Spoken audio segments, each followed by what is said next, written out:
السلام علیکم ورحمۃ اللہ دوستو ماما.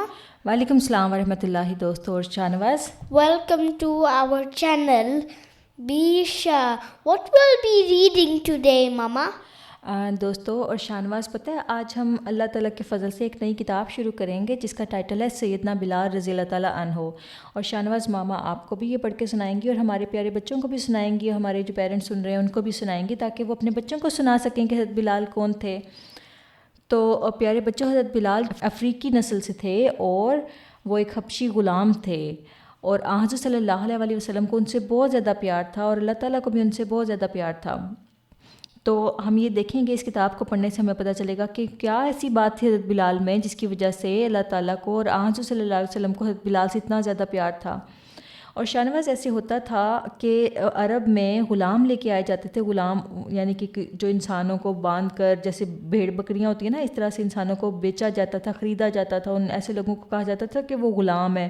پھر جیسے ان کا آقا ان کو کہتا تھا کہ تم یہ کرو، یہ کرو، یہ نہ کرو، تو ویسے ان غلاموں کو بیچاروں کو کرنا پڑتا تھا. تو آج ہم اس کا پیارے بچوں پہلا صفحہ پڑھیں گے، اس کے بعد انشاءاللہ ہم آنے والی ویڈیوز میں اس کتاب کو کنٹینیو کریں گے.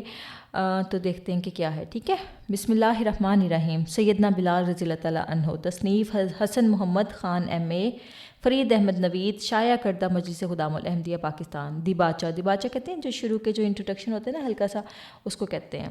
تو کیا لکھا ہوا ہے دیباچہ میں؟ جنت میں جس کے قدموں کی چاپ نبی کریم صلی اللہ علیہ وآلہ وسلم نے سنی. چاپ کہتے ہیں قدموں کی آواز کو، چلنے کی جو آواز ہوتی ہے نا، فٹ سٹیپس. وہ عرش کا خدا جس کا اشہد اللہ الہ الا اللہ سن کر خوش ہوتا ہے. حضرت بلال شاہنواز، ان کی زبان جو تھی نا ایسی تھی، افریقہ سے تھے نا، تو ان کی زبان سے ش نہیں ادا ہوتا تھا، تو س وہ بولتے تھے، ش کا نا، جیسے ہمارا کلمہ ہے نا اشہد اللہ الہ الا اللہ، تو وہ نہیں بول سکتے تھے، وہ اشہد اللہ الہ الا اللہ بولتے تھے. تو عرش کا خدا جس کا اشہد الہ الہ الا اللہ سن کر خوش ہوتا ہے. مکہ کے پہاڑ اور صحرا کی گرم ریت جس کی احد کی آواز کو دبا نہ سکے.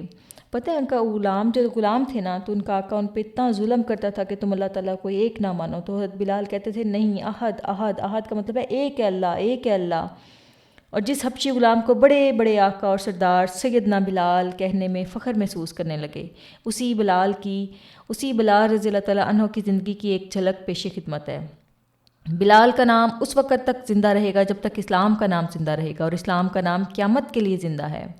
بلال کی یاد اس وقت تک دل میں قائم رہے گی جب تک اللہ اکبر، اللہ اکبر، اشہد اللہ الہ الا اللہ کی صدائیں میناروں سے گونجتی رہیں گی. آپ کو پتہ ہے شاہنواز، جب حضرت صلی اللہ علیہ وسلم کی زندگی میں جب حضرت بلال وہاں پر ہوتے تھے تو وہ اذان دیا کرتے تھے، اور بلال کی احد کی صدا مظلوموں اور مجبوروں کو ہمیشہ استقامت اور عزم و ہمت کے حوصلے دیتی رہے گی، اور انہیں یہ نوید سناتی رہے گی کہ خدا اپنے سچے عاشقوں اور ایمانداروں کو کبھی ضائع نہیں کرتا. وہ خورشید کی مانند اس دنیا میں جیتے ہیں جو کبھی ڈوبتے نہیں، اور ان کو ہمیشہ عزت اور فخر کے ساتھ یاد کیا جاتا ہے. وہ جو غلام ہوتے ہیں آقا بن جایا کرتے ہیں، ان کے ناموں کو رفتیں عطا کی جاتی ہیں اور وہ کبھی فنا نہیں ہوتے. ایسے ہی ناموں میں سے ایک نام بلال رضی اللہ تعالیٰ عنہ کا ہے، سیدنا بلال رضی اللہ تعالیٰ عنہ. والسلام خاکسار فرید احمد نوید، صدر مجلس خدام الاحمدیہ پاکستان. شاہنواز آج ہم نے اس کا پہلا صفحہ کیا ہے، اور انشاءاللہ آنے والی ویڈیوز میں دوستو ہم اس کو کنٹینیو کریں گے اور دیکھیں گے کہ آنے والے مزید اس کے پیجز میں کیا ہے. ٹھیک ہے. چلیں، آپ نے سننی ہے اس کی آگے والی کہانی بھی؟ ہاں جی. چلیں ٹھیک ہے، اب اللہ حافظ کہیں.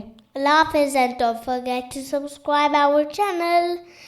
Leave a like and ring that bell. اللہ حافظ. اب دل کے بام و در پہ دیے جلتے جائیں گے، اب دل کے بام و در پہ دیے جلتے جائیں گے.